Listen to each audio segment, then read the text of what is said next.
Welcome to PharmaState News. Here are the top headlines from Pharma World. Ready to revise resolution plan for Orchid Pharma, says Accord to NCLT.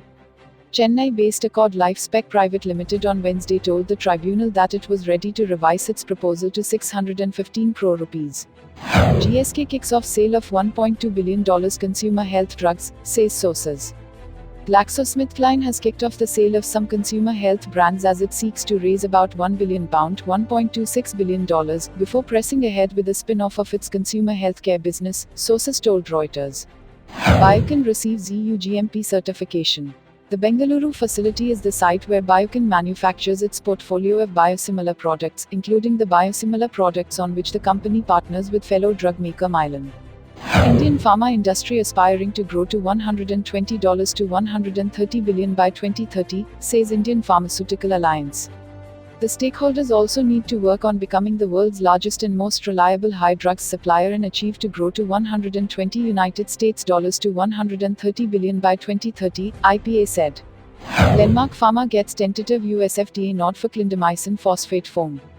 According to IQVIA sales data for the 12-month period ending April 2019, the EVOCLIN foam, 1% market achieved annual sales of approximately $17 million. Best Pharma bags India Packaging Award for its Noveguard system. The Noveguard SA Pro device has an FDA 510K clearance in the US and meets the European 2010/32 EU directive for the prevention of sharps injuries. It can be deployed using a single-handed technique and was designed to prevent pre-activation during the handling of prefilled syringes (PFS). FDA clears J&J and Grifols blood-stopping protein spray for surgical bleeds. Johnson & Johnson's Ethicon unit has received a 510K clearance from the FDA for its Vistaseal applicators, which spray a biological sealant to stem moderate bleeding during open or laparoscopic surgical procedures.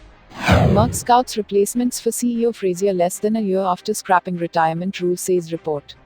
Frazier joined Merck in 1992 and has served as CEO since 2011. He's also the board's chairman. Bio-Techne nets FDA breakthrough ticket in prostate cancer liquid biopsy. Bio-Techne's urine test, designed to track down the exosomes and genomic markers released from prostate cancer cells, has received a breakthrough device designation from the FDA for ruling out unnecessary tissue biopsies. Indian pharma stocks update. Top gainers are Piramal Enterprises, up 3.6%, and Sun Pharma, up 2.6%.